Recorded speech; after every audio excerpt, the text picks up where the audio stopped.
So you're done rolling your beginner banner and you got HIMEKO. Congratulations, by the way. And now you're wondering what she does and how to build her. She's a fire element DPS and she follows the path of erudition. That means she's a great AoE damage dealer. Now let's take a look at how you could utilize her abilities to do the most amount of damage. First would be her technique that casts a dimension before you enter a battle. Enemies within the dimension will take increased 10% of fire damage for 2 turns. As for her talent, once you inflict 3 weakness break on the enemy, you'll be able to fully charge her victory rush, allowing her to do a AoE follow-up attack, consuming all the 3 points. As for her skill, it's also an AoE attack. Enemy that you target will receive full damage, and the ones nearby them will receive partial damage. And finally, we have her ultimate, which is a huge AoE damage that regenerates energy for every enemy that ultimate defeats. So you can see most of her abilities are purely focused on doing AoE damage, which is her main focus. Personally, I think her talent is by far the most important one because there is no cooldown. At any point, if you inflict 3 weakness break to the enemy, you could proc that talent over and over and over again. So her playstyle should be focused more on weakness breaking rather than trying to kill one enemy.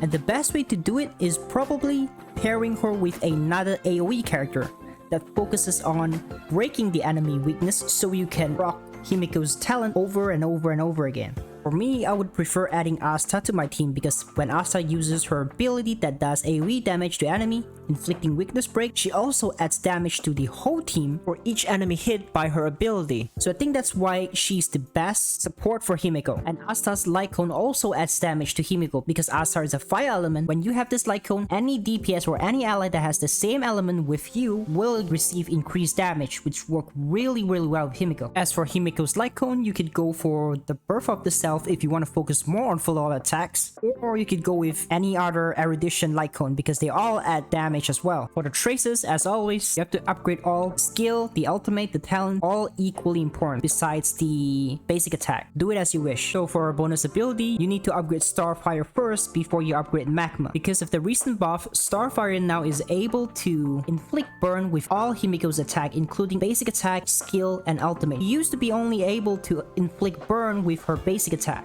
but now she's able to inflict burn on the enemy much more frequently. Then comes Magma. When the enemy is inflicted with burn, HIMEKO's skill does 20% more damage. Now you can see why I recommend you to upgrade Starfire first. As for the relics, you could either go for a full set of Firesmith or 2+2, which is 2 Musketeer and 2 Firesmith if you don't have the full set of Firesmith. As for the planet ornaments, you could go with Space Sealing Station, Celestial, Inner Celsato, or even Pangalactic if HIMEKO's burn is considered as debuff. If it is, then the effect hit rate would definitely help HIMEKO to be able to apply burn more frequently. As for Eidolon, E4 and E6 seems to be the best option. With E4 focuses more on proccing your follow-up attack, and E6 focuses more on doing more damage for your ultimate. But even with the recent buff, I don't think she's that much stronger when compared to like the final close beta. So if you're planning to whale, please think carefully. Finally, for team building, the fundamentals are a tank, a healer, HIMEKO. So now you have 3 person. The final person, which I prefer, would be Asta. Or you could pair her with anybody else that is good at AoE weakness breaking, so you're able to proc HIMEKO's follow-up attack multiple times. Or you could just go with a second DPS.